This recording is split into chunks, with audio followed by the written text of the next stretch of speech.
Caroline County Planning Commission for September 28th, 2023 is now called to order.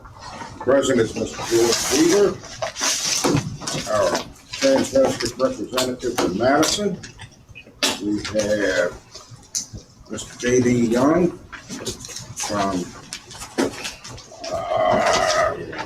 Reed Church. I'm sorry. Myself, Bob Schwartz from Bowling Green, Dr. Carol Horton from Port Royal, Mr. Purcell Minor of Madison High, and Mr. Rich Williams of Western Carolina. We also have our legal advisor, Mr. Chris McKenzie, our director of the planning department, Mr. Leon Hughes, our county planner, Mr. Craig Pennington. The floor is now open. All right, so our last planning commission work session, we were going to have a work session on the AWS application up at the what is commonly known as the Oric property, and we got started a little late, and so I think to catch everybody up to speed, I'll just do a quick overview of the application in the GDP. So what you see on the screen is the revised GDP. If you recall, I said at the last work session that the applicant was waiting to hear any comments that came out of that work session before they would revise the GDP. They did indeed revise the GDP and make a resubmission. And so I think the most notable changes to the GDP, and I'll just show you here. Right. The most notable changes to the GDP are, one, if you look at the original GDP, this road had a kind of a bend in it. That has been straightened here. And then the other big change is there's a parcel here that was not included in the original submission that is now included in this submission. So just a quick overview, access point here, guard station and access point here. Phase one shows 2 data center buildings, 250,000 square feet. This figure here represents a substation. This represents a substation as well. And these are future development areas here, and the arrow leaders can point to those. They have a potential substation here with the water treatment facility here. The applicant is also proposing improvements to Oric Lane, which is here at the Spotsylvania boundary here. Oric Lane extends over to Mallard Road, which runs parallel to I-95 for a reference point. If you go north on 95, just before you get to exit 118, you can see the RV, the Camping World dealership there. Mallard Road is the road that accesses that dealership. So you come off 118, you essentially make a right turn, you come down Mallard, and then there's or intersects there at Mallard, and it runs over here into the county at this point, and then here. This portion from here to here is interstate system as a VDOT road. This portion from here to 639, I'm sorry, to 606 is not in the state system. So this is not in the state system. This is in the state system, and the applicant and the county are going to essentially vacate this portion of Oric Road to make that a private road. So right now, you can only drive to this point here before it becomes private property. You notice the light green areas here along the boundaries represent buffer areas. These darker areas here are open space. Along the river here is all open space. There's some open space. This site does have a fair amount of environmentally sensitive areas are highlighted by the darker green areas here. You see some enhanced buffering along here. This property is in the HCOD, and so this representation also does make note of the HCOD improvements that will be required along Route 606. So I think those are the major features of this plan. I also note that the utilities for this project are going to come from Spotsylvania. The water is going to come from this direction here and up to here, this road, and then down here as well to feed these two sites here. The other thing that has happened since the revision, the proffers have been amended. And so I think you received in your packet a redlined version of the proffers based on the revisions made to those proffers were put together based on the original version of the PERT ordinance, based on some amendments that have occurred since that document was originally circulated. Their proffer document is going to have to be amended some as well. Nothing major or really significant, but probably more. Some things are going to have to be maybe stricken some uses because we have stricken those uses out of the ordinance. And so some of the other items that may have to change, the applicant will have an opportunity based on current ordinance to ask for alternative standards in the project as well. So those are kind of the major highlights. I think you recall from the last meeting, the applicant did submit a memo to the Virginia Department of Transportation relative to traffic. These uses, data center uses, are not identified in the ITE manual at this point, and so they don't have a defined code. So VDOT had to come up with an acceptable way to review traffic. Bowman submitted a memo to VDOT to account for traffic. VDOT has found that memo and methodology acceptable, so that is what they are using to deal with traffic. Once these projects are completed, the traffic impacts are not significant. They're shift operated, and you mainly have passenger vehicle traffic in and out of these facilities. So the major traffic concerns come when you have the construction process going on. That's when we see major construction.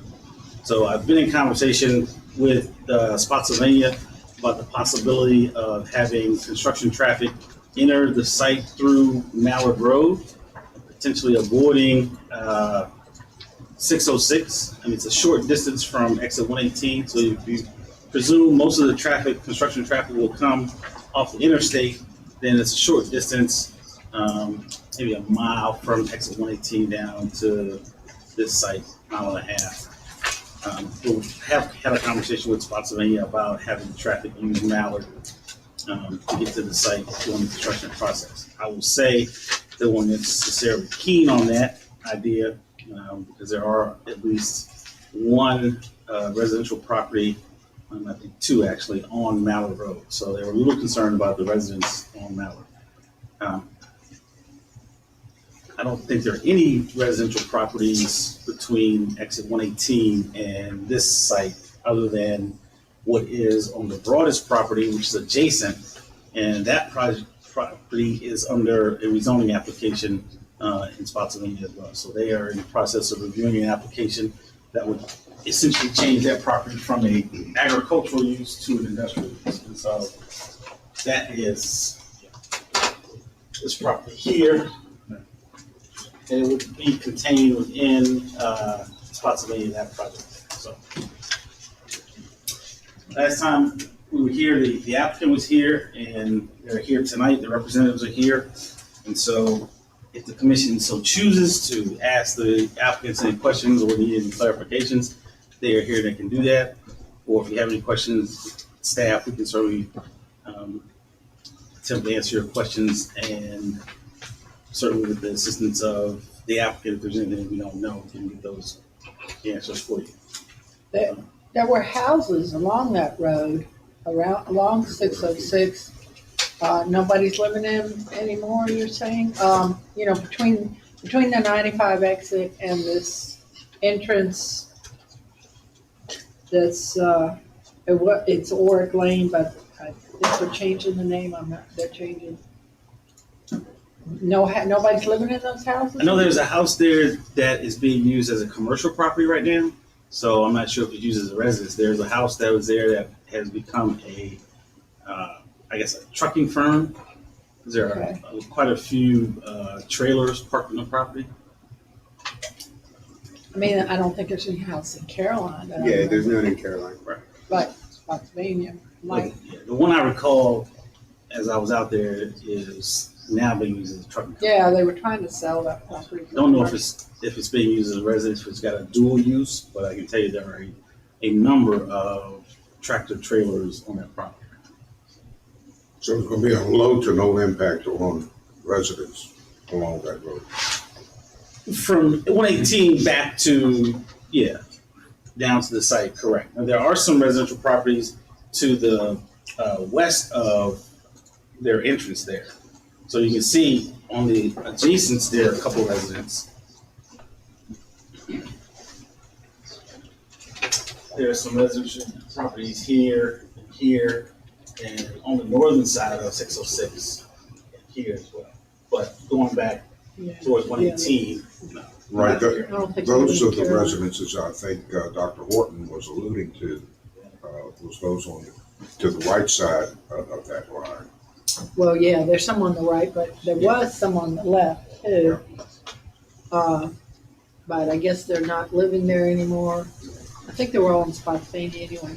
And Spotsylvania is developing everything to the west of this campus, over to 95.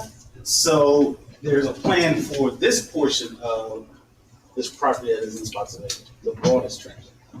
At one time, there was an application that the development was partially in Spotsy and partially in Caroline. The Caroline piece has been taken out of that application, and now it's just on the Spotsylvania side. Okay. And doesn't Spotsylvania want a data center, but it's not near this data center? No, there are 4 applications for data centers in Spotsylvania, and they're not there. Spotsylvania is going to provide the water For this for one? this site. If it goes through, okay. Future site, what's that going? They have to come back to the board to say what's that gonna be? No, so right now, the way it's set up, those future development areas would be future data centers. So this is projected to build out over a 15, 20-year period, and you have data centers continuing to develop across the property that will be rezoned. So what you see here represents phase 1. Okay. Do you have a timeline for phase 1? The timeline would be, they haven't said specifically, they haven't given us a hard date to say, but other than say we'll start as soon as we get in April. So they've not said nail down date and year. This is when. Right. I've watched Mr. Payne in some of his previous encounters with board of supervisors and planning commissions.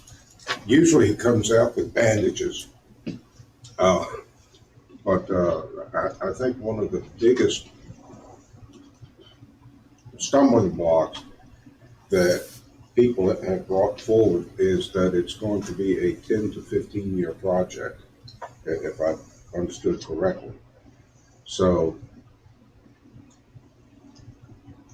I can understand people being upset about a project of this magnitude going on in the neighborhood for 10 to 15 years. But I don't believe that that would be continuous construction for that 10 to 15 year period.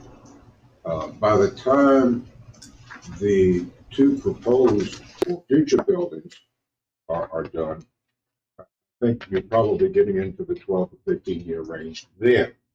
But initially, from beginning to end, I don't believe, if I understood correctly, that it's going to be a continuous project over a 10 to 15 year span of time.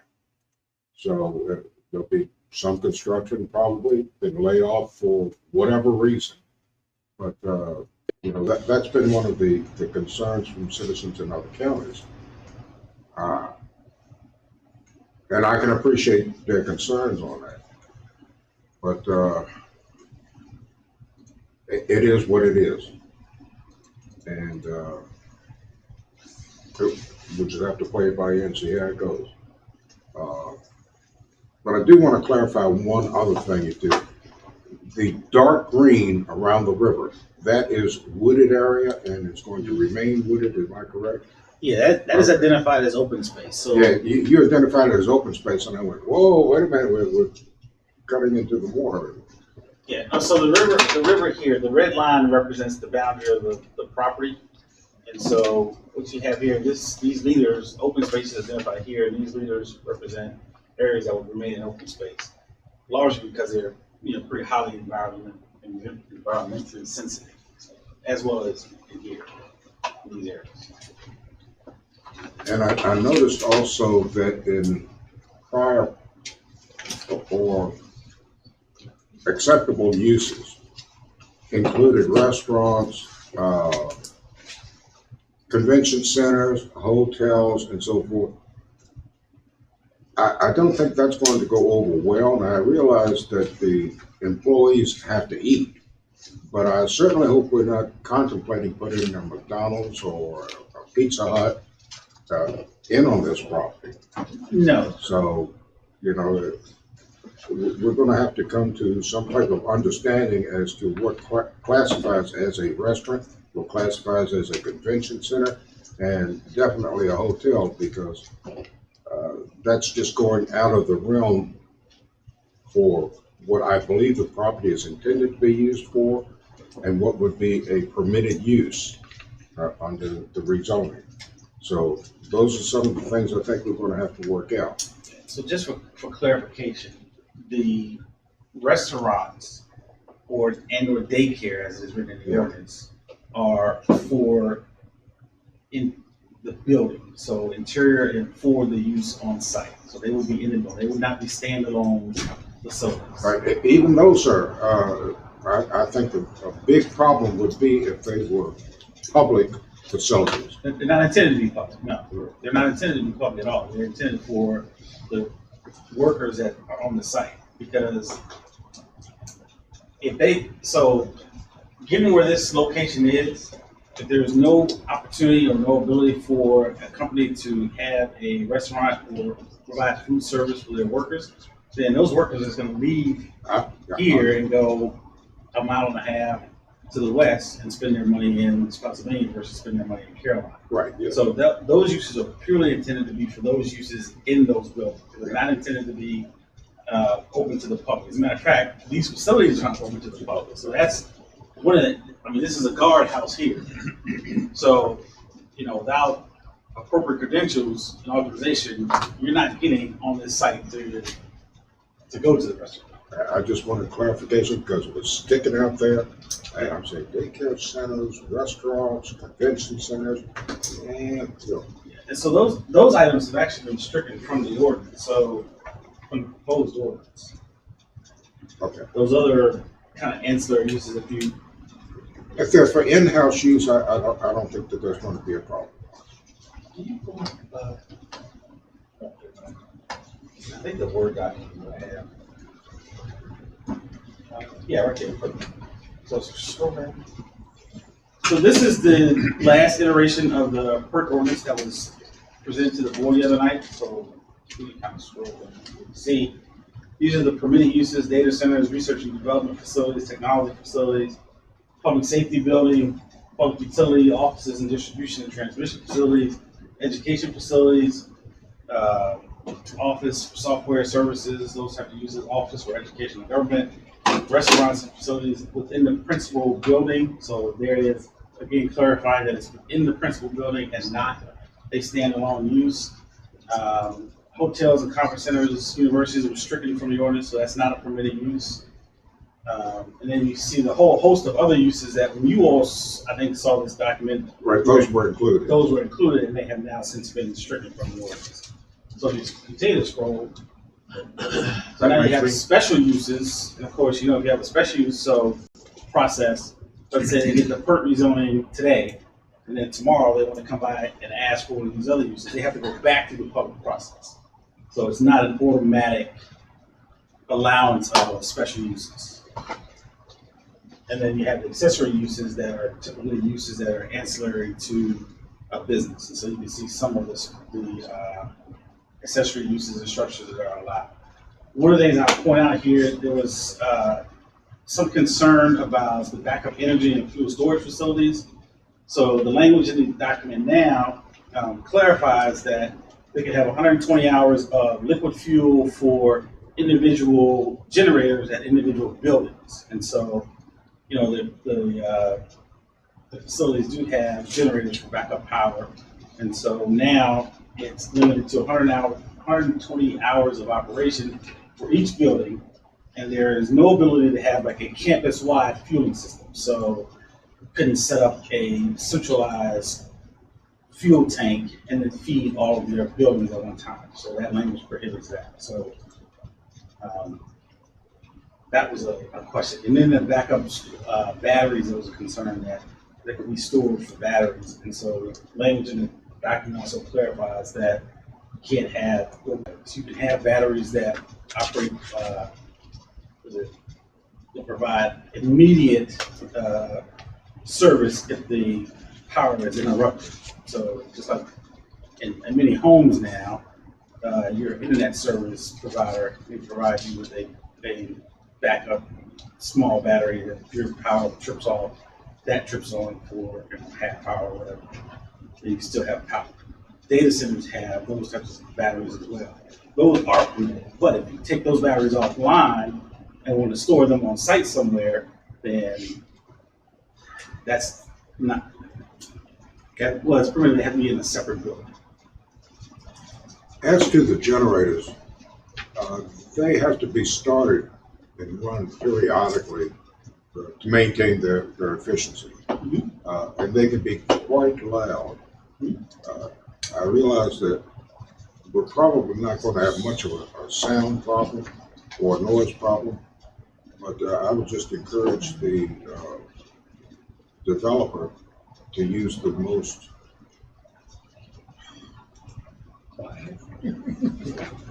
noise reduction exhaust available. They do make some special mufflers, I believe, for generators of this nature. So try to help us out with the noise level. And We'll run them on the racetrack. Nobody will know. nobody will know the difference. So there's a provision in here that also allows, that requires that the generators be enclosed.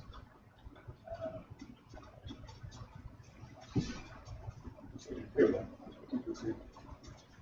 So it says, any generator within 1,000 feet of any existing residential structure, place of worship, or school shall be enclosed for the purpose of mitigating sound.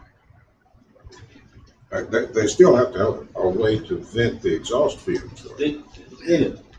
But enclosing them will certainly help reduce the sound. And like you said, there are different levels of mufflers that can be placed on them. And you can have hospitals oftentimes have mufflers placed on their generators that, are effective at reducing decibels by as much as 30 decibels. So there are mufflers that can be placed on them. Right now, the way it's written, that they have to be enclosed. Thank you. When was this document, red line and blue line? I missed a meeting. Tuesday, Okay, all right. I mean, it was, and it's fine, it got to this So point. we'll get a copy eventually. Oh, yes, ma'am. Okay. I was gonna say, I missed a meeting once this summer. I just wondered if I missed it. So this document is a result of comments that were coming from the board members, and so it was as late as Tuesday before we Okay, got all the comments from board members. all right. I think the other item that was of significant discussion at the board the other night was related to light. It's for back up, I think.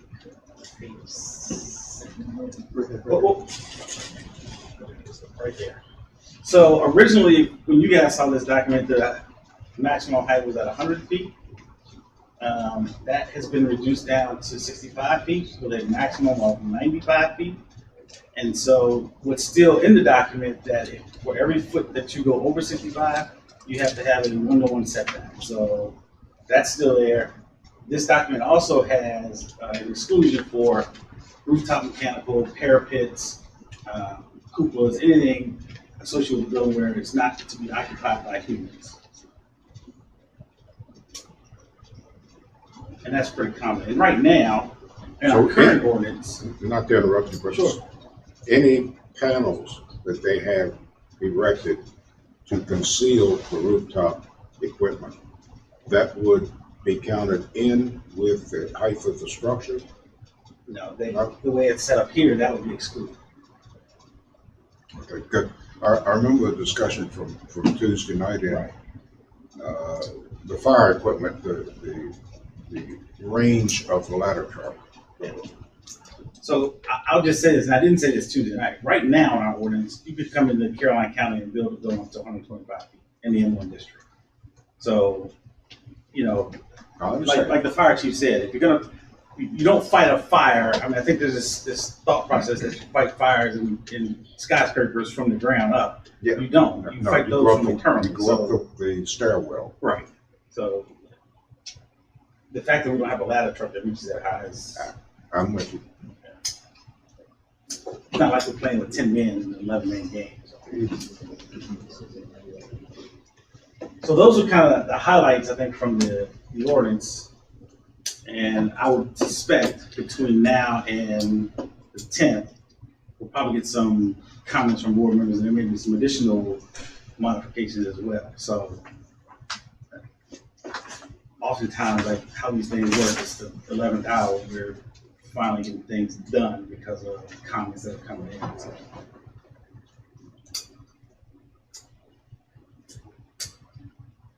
And commissioners have any Oh. further questions? I do want to make one point. So also at the meeting, can you go back to the GDP? There was a lot of discussion at the meeting tonight also about internal boundaries. So the applications that we have right now, and all are identified on a single parcel. Parcels will be consolidated, you have a single parcel. So the way the ordinance is set up right now, you've got at a minimum 100-foot setback from the parcel boundary. You've also got a minimum 40-foot undisturbed buffer along the perimeter on the property as well. So there was a question about internal boundaries and the 25-foot setback that would be allowed for internal boundaries. So essentially, the way that works is, let's say this, at some point in the future, these two buildings, they wanted to sell these two buildings individually. And they wanted to come in and create parcels around these buildings.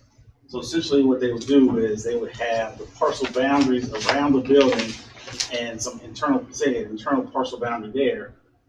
They would have to have a 25-foot setback off of those new parcel boundaries. So I think there was some confusion that somehow if you had internal boundaries that you might end up with these buildings pushed out to the perimeter. And that's not the case. The way the ordinance is set up, no matter how you start, your perimeter is going to have a 40-foot buffer with a 100-foot setback. So no matter what, that's your starting point. That's your floor. So I just want to make that clear, because if someone asks you that, you know, because you're not going to be able to, once these are constructed, you're not going to pick them up and move them. So, but that's, if it's here now, meeting the current setbacks with the existing buffers, and they came in and wanted to subdivide, create a subdivision around those and sell those assets off, it allows that to be done and still comply with the ordinance provisions that are there intended to protect the adjacent property owners. Just want to make that clear. I know that was a topic of discussion, and I probably need to try to put together an exhibit to make that clear at the board. So.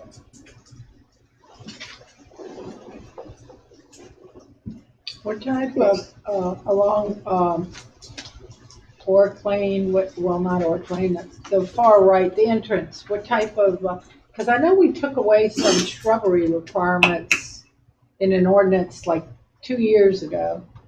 I think I was one of the only ones that didn't want to take it away, but, I mean, are they gonna have something kind of hiding the data center?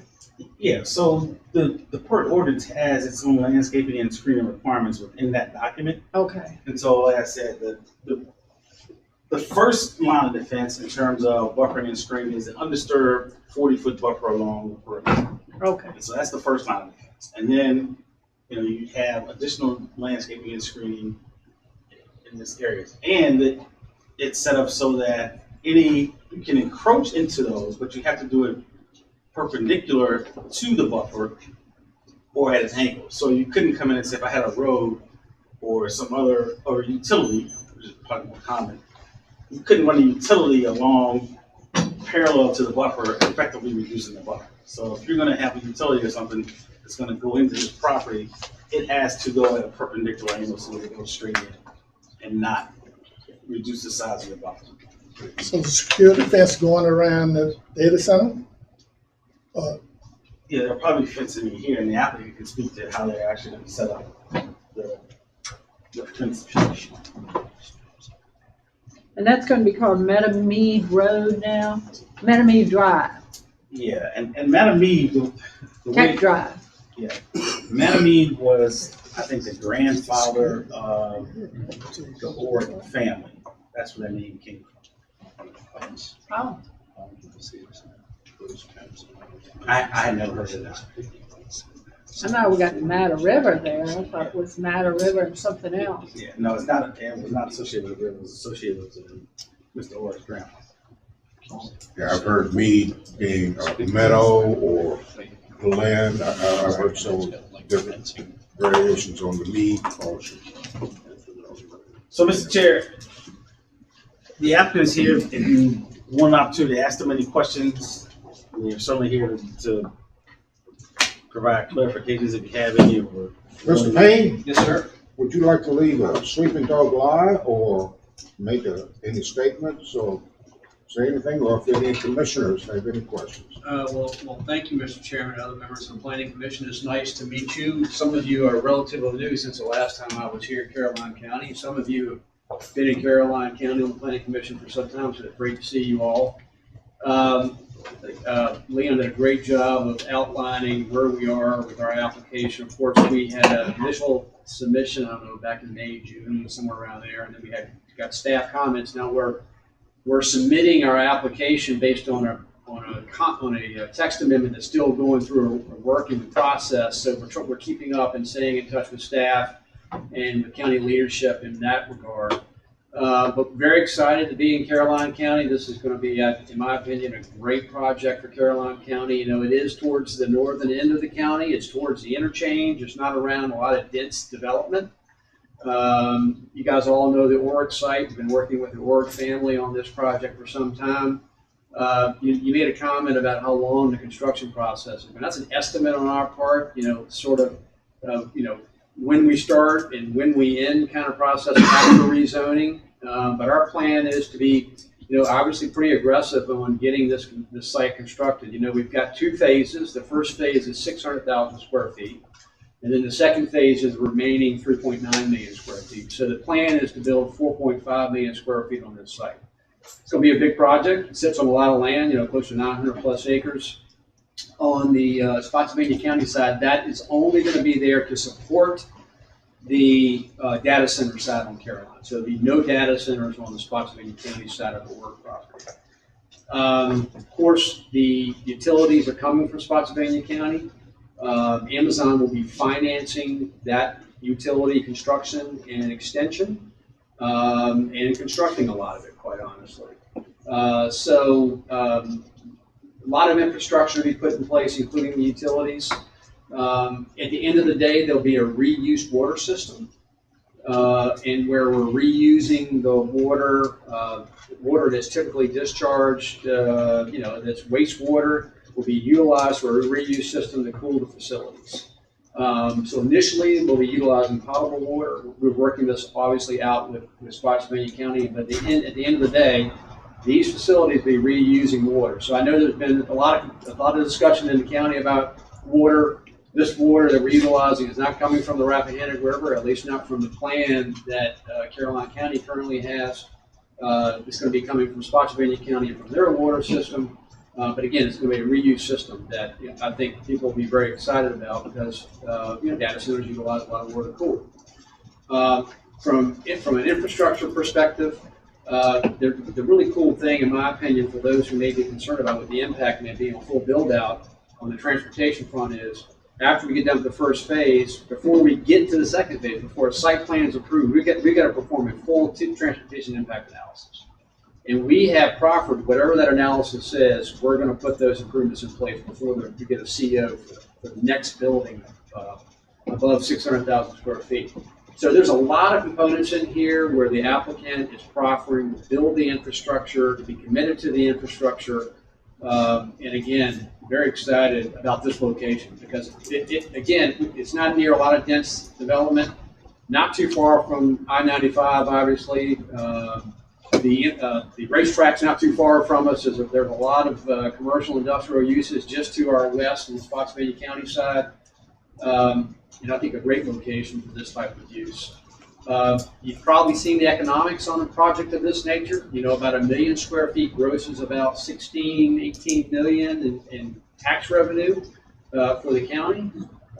Just 4.5 million is a big number. So that potentially a full build out, this could be a real game changer from a tax revenue perspective to help support county services, whether public safety and schools and roads, etc. Or utilities, right? 16 to 18 million Gross. Annually. annual, that's what I thought you were. Any idea what the possible net would be? And I understand there are different factors that you would plug in, but yeah, just I mean, generally.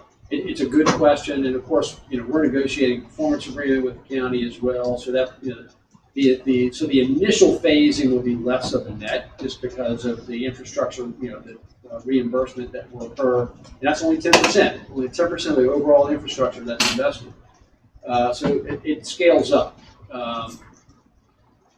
I'm not going to guess that. I'm going to let your financial experts tell you what it is, but that's the gross numbers, and those numbers are based on what data centers are generating today in Loudoun and in Prince William County and in Fairfax. I mean, Loudoun generated $638 million in tax revenue in 2022 in data centers. Prince William County was around 100 million plus, and they got about 15 million square feet on the ground in Prince William. Loudoun 30 million, around about 30 million square feet. So Amazon announced, and the governor office announced that Amazon was going to make a $35 billion investment in Virginia. And they wanted that investment to be out of Northern Virginia. Northern Virginia's got the infrastructure for these type of uses. In Northern Virginia, Loudoun and Prince William County handle about 78% of the world's internet traffic. Not Virginia's internet traffic, not U.S., the world. So we are the data center capital. Virginia's the data center capital. So this is a resource. We don't want to go to North Carolina, West Virginia, or Pennsylvania. We want it to stay in Virginia. And it doesn't have to be in Northern Virginia. So that's the whole initiative. The initiative is to get it out of Northern Virginia, get it away from dense development, put it in areas where Amazon can invest in infrastructure and invest in communities that need the infrastructure. It's got so many positive components to it, and the wraparound thing, services that come with it, the IT investment that comes with it. Talking about construction being in for a long period of time, there's a lot of citizens in Caroline County who work in the electric trades, the plumbing trades, the pipe fitter trades, the site construction trades, the construction trades. They're going to have a long period of time where they don't have to drive to Northern Virginia to work. They can live here. They can be here and go close to work and be near their children, be near their families. So this project has a lot of benefits, not just the data center investment itself, but also all the ripple effects, all the positive ripple effects it's going to have. Now, you had said I left a few meetings with some bandages on, which is very typical for any meeting I go to, quite honestly. But we've been very successful, I think, in explaining to the community about why this project is more of a benefit than it is a negative. And as to the negatives, if you look at what we've proffered on noise alone at 60 and 55 dBA, that's lower than what your industrial today noise ordinance is. And we're committed to being a good neighbor, being a quiet neighbor, and being a long-term community investor. So that's our pitch. And we've been successful. Amazon has been successful corporate citizens, one of the largest taxpayers in the Commonwealth, if not the largest, one of the largest employers in the Commonwealth. As part of the investment incentive from the state, the average wage needs to be about $100,000. And at least 1,000 new employees. And we're going to exceed that by far and exceed that $35 million investment. So we're bullish on Caroline County. Can't wait to get going. Someone had asked, when would you get started? We're ready to get started today. Quite honestly, start construction today if we could. That's where we are. Amazon data centers, are they the same Amazon that cost me so much money when you sit there and push buttons and have that brown truck or the FedEx No, truck? so that's the online retail and distribution component of Okay. This is the data center component. I just wanted to make sure that whether they were connected or not. No, but when you do push a button, it may be coming through our data center. Yeah. That's right before it gets to the retail center, so. So your portable water, that's a closed system. You use it to cool it, recycle back. And The reuse system, yes, sir. Okay. Yep, it's just, and if you think about it, Caroline doesn't have it yet. Spotsylvania County doesn't have a reuse system. So they're discharging all the wastewater, right? Pursuant to permits that they have DEQ into the discharge area, whether it's a river or creeks, wherever it may be. This way, they can take that discharged wastewater that would be discharged and loop it back into our systems, and then charge us a fee for it, right? Versus us using potable water, which is what all of us use, from a just day-to-day use. So it's a great way to preserve water. It's a great way to create another utility, and also the Spotsylvania County loves it because they're going to get a lot of DEQ credits on the new discharge process of the reuse water system. So to me, it's a win for everybody. Anyone else have any questions? Mr. Payne, thank you, sir. We Thank appreciate you. it. Great to see you guys. Nice to Take see care. you, sir. Have a nice weekend. Yes, sir. So, Mr. Chair, two things I want to point out that I didn't point out before, and one goes back to the ordinance, and there's a 20% open space requirement in the ordinance. So, in the PERT ordinance, any land that you want to develop, you have to preserve 20% of that land within open space. That's the first thing. And the other thing is, we added a bonding requirement for the landscaping as a part of the ordinance as well. But the other thing I want to talk about is the other night, the board adopted the Mattamy comp plan amendment, which identified this area as appropriate for, research technology type uses. And so one of the things that's important to understand about the comp plan amendment is the fact that the reason that makes this area suitable and appropriate for this is because there's a transmission line that runs across the corner of this property here, which was service property.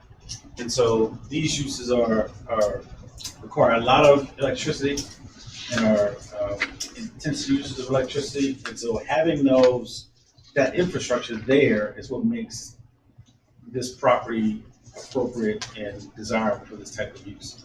And so it's, 35 years ago, you wouldn't have thought about this use, it wasn't there, but all of a sudden here's the infrastructure that does it. It's kind of analogous to if you extend water and sewer, then you expect your development to follow your water and sewer. So now in this industry, it's kind of the same thing. If you have the high voltage electricity available, then that's essentially where you're going to see these types of uses pop up. So that you don't have to necessarily extend, power lines miles across, land now where there may not be power lines. Now, there are going to be some instances where you will see some extension of power lines because they don't have the benefit of having a power line run right across their property, because this power will come off this line and feed straight to the substation. So that's, one of the benefits of having this infrastructure here. I don't think that can get lost into why you would look at this land as being suitable for this type of land use. Consider the other things, there's not a high population center, and you've got a willing seller, and you've got the necessary infrastructure there to support the use. So As you know, sir, I'm usually very protective of RP land. But for the utilities that are on site already, as far as the transmission lines, and the deal with the public utilities for water, I would be somewhat against it. However, coupled with those two items, I'm fairly soft on this issue as far as being a hardliner on RP land. So I'm looking at it favorably. I don't know how everyone else is looking at it, but this is just a work session. So far, I like what I have been seeing. one of the things I'll also say that we've added into this ordinance is our current ordinance has a provision that protects and requires water quality impact assessments if there is an encroachment into the RPA, not the RMA. So what we built into this ordinance is we've added that additional layer of protection. If a development comes into an area, rezones to a PERT, then if they impact the RMA, which by today's state code and Chesapeake Bay regulations you can do, but if you do that now in this area, you have to do a water quality impact assessment as well as have enhanced landscaping. So it's not since when you get to do the disturbance and do your water quality impact assessment and be done, you have to come back and now enhance the landscaping and or some other method of improving water quality. So it's kind of it closes a gap that was in our ordinance where we didn't have any protection for the RPA, and it also enhances the potential to improve water quality. Mr. Chairman, Yes, sir. you think we could fit a site visit in before our next meeting? I think our next meeting is going to be October 24th. If staff can arrange it, I'm certainly open to a site visit. Good idea. We can make it happen. I mean, I've been there, but I need to go there again. You could also do the 2x2s. Yes. Yeah, that's what we usually go. Yeah, we hold hands and. Sing So maybe Kumbaya. what my hope is and I hope they cut the corn, because right now when you access the property, when you get up to the middle of the property, only you can see is the corn. Most of them, they're cutting it in. Yeah, so hopefully they've cut the corner, you'll be able to see because the way you'll access it. If you access from this direction, when you get down to in here, the road turns and kind of brings you in here, and that's all corn. So hopefully that's cutting you can see across. When you come out to this point here, you're standing in the middle of a pasture, and it's a really good vantage point to see the distance from, say, that point there out to this power line here that runs across. And you get a sense of the vastness of this area, whereas, this 2D image doesn't do that justice. Well, if you would check the corn harvest and see what you can line up, we would appreciate it. Mr. Chairman, we would be happy to have you out there, and we can coordinate with staff, and we'd like to have, obviously, one of our representatives out there. And So, to Leon's point, I think it'd be great to show you just how far away we are from 606, from Stonewall Jackson, and from Oric Lane. And piggybacking a little bit on Leon's comment, I think you'll also be fascinated at the size of the transmission lines out there. It is, and it's one of the things I should have said, it is one of the main reasons why we're there, is we want to be close to the transmission facilities, because you don't want to have to build more facilities and take more land to do so. So it's a key component to it. And there's rumors out there and chatter out there that, all the Rappahannock Electric Co-op will serve this site, that the members are going to have to pay for that at the BS. Amazon's paying for all the new facilities that will be out there, and of course they're separately metered. The members won't be paying any of that electricity cost. So again, this is just a big win, I think. So, maybe we can get Mr. Hughes to go out there and harvest the corn and then set up a site visit. you just don't damage the crops. Don't do that. All right, commissioners, you have anything further? All right.